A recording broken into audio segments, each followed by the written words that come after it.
The 3DS was the very first video game system I ever played, so naturally I have a lot of fond memories with the Mario games on this console. In this video, we're going to be ranking every Mario game that was on the 3DS. As always, if I forgot any, please let me know down in the comments below. Without further ado, let's get started. Number 27, Mini Mario and Friends Amiibo Challenge. This game isn't the worst thing ever, but I can't stand the fact that Amiibo are required to play it. I hated the era of Nintendo when they tried to force-feed everyone Amiibo. It's one thing to utilize them as a feature, but it's another to block off an entire game mode or even an entire game unless you have an Amiibo. Not everyone's gonna want to spend all the extra money on some obscure Amiibo just to play this or any other game that requires an Amiibo. For many, it can flat out ruin the experience from the get-go. Okay, maybe I'm a little too passionate about this issue, but the game itself to me isn't all that impressive anyway. Number 26, Mario and Donkey Kong Minis on the Move. This game isn't too bad either. It more boils down to personal issues for me once more. I'm not a huge fan of puzzle games unless they're really complex.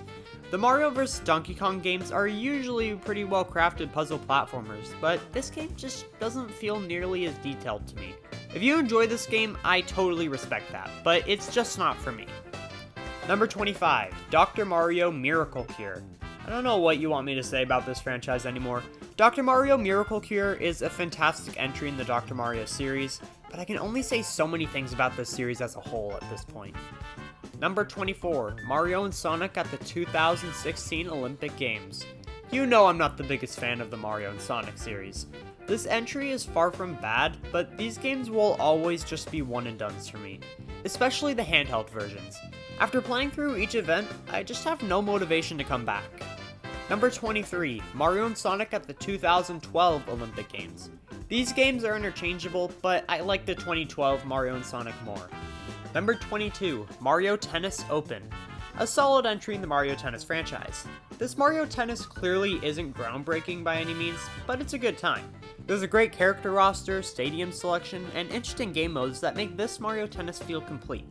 While the Mario Tennis series may get a bit boring after a while, this game does its best to keep things interesting. Number 21, Mario Golf World Tour. Same as before, the Mario Golf series also doesn't feel the most interesting at times, but this entry does lots to keep you interested. I'd argue this is definitely one of the strongest entries in the Mario Golf franchise. Number 20, Mario Sports Superstars. This is such a cool yet disappointing game. You would think a Mario sports game including soccer, baseball, tennis, golf, and the newly added horse racing would be epic, right? You'd get the aggressive, fast-paced gameplay of Mario Strikers, the fun strategy of Mario Baseball, the unique course terrain of Mario Golf, the excitement of a brand new sport, and, well, tennis. But you don't. The Mario sports games are notorious for shaking things up and toying with the rules of each sport to make for a fun and energetic experience. But Mario Sports Superstars keeps everything roughly the same. There are a few changes to make it a Mario sports experience, but it's just not the same. I get why they had to do this considering potential hardware limitations, and the fact that if this was just a collection of all the Mario sports games, there'd be no need to play the other ones ever again. This is still a fun Mario sports game, it just could have been a lot better. Also, a detail that's always bothered me is the fact that you can't pick the team you play against. I mean, sure, you get to pick the captains, but the rest of the team is decided at random. How hard would it have been to give us that one extra option of choosing the opposing team? Number 19, Mario Party The Top 100. What was Nintendo thinking with this Mario Party? The so-called party mode has one peanut-sized board, and the rest of the game is just playing minigames. This Mario Party gets incredibly boring after you've played each minigame once, and these definitely aren't the top 100. There's so many great minigames that aren't included, and some that are included are ones that nobody wanted. Also, explain to me why Mario Party 9 gets 10 minigames and Mario Party 8 only gets 3. The distribution surrounding which Mario Parties get minigames in this collection is horrendously uneven. While this Mario game still manages to maintain more replay value than some of the previous games on this list, it had so much wasted potential. Number 18, WarioWare Gold. WarioWare is also just a collection of minigames, but what makes it better than the top 100 is that it has over 300 microgames to choose from, and lots more to do. I'll be the first to admit, the WarioWare series has never been my jam, but this game is actually complete unlike the top 100, which makes it far better. Number 17, Mario Party Island Tour. I've always thought this Mario Party was underrated. Now yes, I may be a little biased towards this game because of nostalgia, but it's really not that bad. While the race to the finish style is far from as good as traditional Mario Party, there's lots of boards to choose from, each with their own mechanics that make them stand out. The minigames are definitely on the mediocre side, but there's a couple fun ones to be had here. Plus, Bowser's Tower can be lots of fun to go through. Sure, it gets boring after the first playthrough, but it's a joy fighting each of the amazing boss fights in this game. Number 16, Mario Party Star Rush. Again, this Mario Party tries to shake up the formula, but I found it to be a bit more effective this time. This game's party mode has you play as one of 4 Toads. You get to roam around freely, and your goal is to reach and defeat each boss on the board and earn stars as your reward. On the way, you'll gain allies, use items, and avoid the board's hazards. Once again, I'd much rather play traditional Mario Party, but out of the alternate game styles we've seen, this one is far from the worst. Number 15, Mario Kart 7, the first game I ever played. Mario Kart 7 is underrated in my eyes. It has a handful of great new tracks like the Woohoo Island tracks, DK Jungle, and the best Rainbow Road the franchise has ever seen. There's also fantastic retro tracks such as Waluigi Pinball, Coconut Mall, and Airship Fortress. The character roster is full of fun oddballs like Queen Bee and Wiggler. So you didn't have time to add Waluigi, but you had time to add the freaking Queen Bee from Mario Galaxy? Anyway, easily the worst part about this game is the battle mode. The only battle track worth playing is Woohoo Town, and the rest can go screw themselves. Okay, Big Donut isn't that bad, but I'd like some better ones added to the mix. Besides, you still can't turn off that bullshit timer. Other than the horrendous battle mode, I think this is an incredible Mario Kart. It's really fun. Number 14, Captain Toad Treasure Tracker. I had no idea this game had a 3DS port until I started making this video. If you like the Captain Toad levels from 3D World, this game is just more of that. You have to play through several puzzle-oriented levels with Captain Toad who is unable to jump.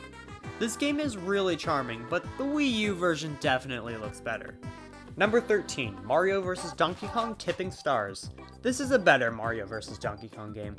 While the mini Mario-based Mario vs. Donkey Kong games certainly aren't as enjoyable as the GBA one, there's still tons of fun to be had with this genius puzzle platformer. I've only been able to play bits of this one, but it is a fun game overall. Number 12, New Super Mario Bros. 2. This is where the New Super Mario Bros. Series got really stale. New Super Mario Bros. 2 is by far the most simplistic of the New Super Mario Bros. Games. They took out the spin jump, they took out Yoshi, the power-ups aren't nearly as good or interesting, the mid-boss is fucking Reznor, and everyone's favorite boss fights, the Koopalings, are back. Yeah, this New Super Mario Bros. Was the least creative of the bunch. The main idea is coins are everywhere, but that just makes the game way too easy, because you're constantly getting extra lives. The game makes a point of challenging you to get 1 million coins. And you know what you get for that? A virtual statue. Okay, what if you max out your coin count? There's gotta be something cool for that, right? No, you get a slightly cooler virtual statue. This game definitely has its flaws, but as a mainline Mario platformer, there's still some enjoyment to be had, which is why I've still ranked it well on this list. Number 11, Poochie and Yoshi's Woolly World. While I haven't played this version of Yoshi's Woolly World, I loved the Wii U one. Yoshi's Woolly World is a fun, yet relaxing platformer. The soundtrack is enjoyable and relaxing as with most Yoshi games. You can't go wrong with this game. And who doesn't love Poochie? He's so cute. Number 10, Yoshi's New Island. Another great Yoshi platformer. I haven't played through the entirety of this game, but from what I've seen, heard, and played, this game is really good. As always, it may not be a groundbreaking game by any means, but it's a fun playthrough. Number 9, Super Mario 3D Land. Some might argue this should be closer to number 1 on the list, but I've always thought it was such a dull 3D Mario game. This game was one of my favorites as a kid, but when compared to some of the other mainline Mario games on this list, this one just doesn't have nearly as much life or depth. While the levels are enjoyable, they're really forgettable, super easy, and just aren't that interesting. I will say though, this game's final boss is incredible. It makes for one of the best Bowser fights in Mario history. Number 8, Super Mario Maker. Mario Maker is undoubtedly one of my favorite video games ever made. The freedom this game offers in terms of level building is astonishing. But despite all this, I never got the 3DS version. The 3DS version has two major issues with it. Issue number 1, the level building isn't as optimized or intricate as the Wii U version. Issue number 2, you can't upload or play levels online, which is a huge drawback. When it comes to Mario Maker, there are two types of people, builders and players. The 3DS Mario Maker is great for builders if you want to build on the go, but if you have more fun playing other people's levels, this version would be terrible for you. I've always been leaning towards the building and creativity side of Mario Maker, which is why I still have this game ranked well on the list, but it certainly has its flaws. When the Wii U version exists, there's really no reason to get this one. Number 7, Paper Mario Sticker Star. I'll be one of the many people to say it. This Paper Mario sucks. I've talked about the flaws in this game many times in the past, so I won't get too into the details. Instead, I'm gonna try to justify me ranking this game so well on the list. It may not have the best story or most interesting characters, but it is still one of the deeper Mario games the 3DS has to offer. There's a semi-enjoyable battle system and a handful of fun locations to explore. While in comparison to the other Paper Marios, yeah, this one's terrible, it's still a fun game at the end of the day. This game is far from perfect, but it has its charms. Number 6, Luigi's Mansion. This is a pretty faithful remake of the original game. The main drawback I've heard about this game is it doesn't feel as powerful sucking up ghosts with the circle pad and missing rumble of the 3DS. Otherwise, it's just the amazing Luigi's Mansion experience on the 3DS. Number 5, Luigi's Mansion Dark Moon. Controversial opinion incoming. I prefer Luigi's Mansion Dark Moon over the original. I know you're gonna think I'm crazy, but I have my reasons. For starters, Dark Moon is a much longer game with an average playtime of roughly 20-ish hours, whereas its GameCube counterpart is only about 6 hours in length. While the original had arguably better combat and more unique ghosts, Dark Moon offers, in my opinion, more interesting missions and a wider variety in the locations. Many people aren't a fan of Dark Moon's mission system as opposed to the original game's more open feel, and I totally get that. But I think a mission system for a handheld makes a lot of sense. Luigi's Mansion Dark Moon will always be one of my favorites. Number 4, Mario & Luigi Paper Jam. Can't believe it took 9 years to get a new entry in this franchise. While Paper Mario is considered one of the weaker entries in the Mario & Luigi lineup, it still manages to be a great game to play through.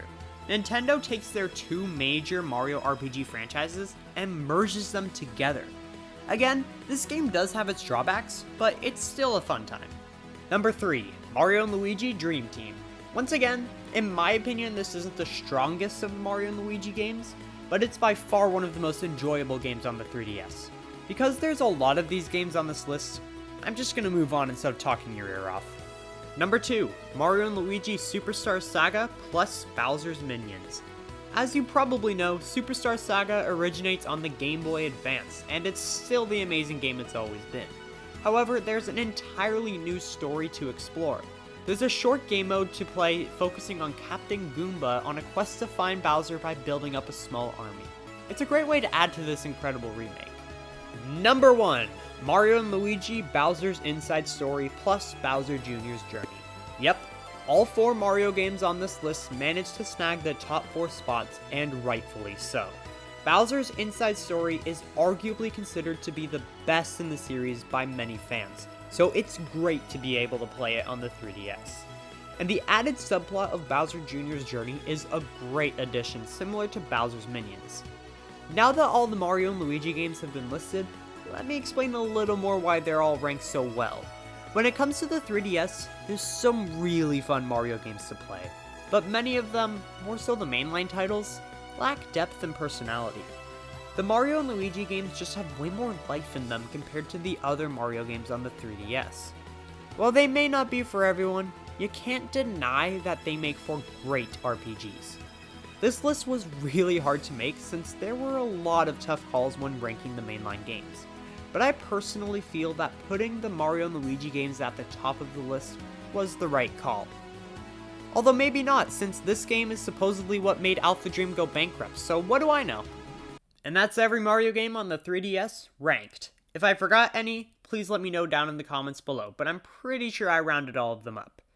With that said, thank you all so much for watching. If you enjoyed this video, please do consider subscribing as it really helps the channel grow and it means a lot to me. I'll see you all in the next video, but until then, keep being awesome Nintendo fans.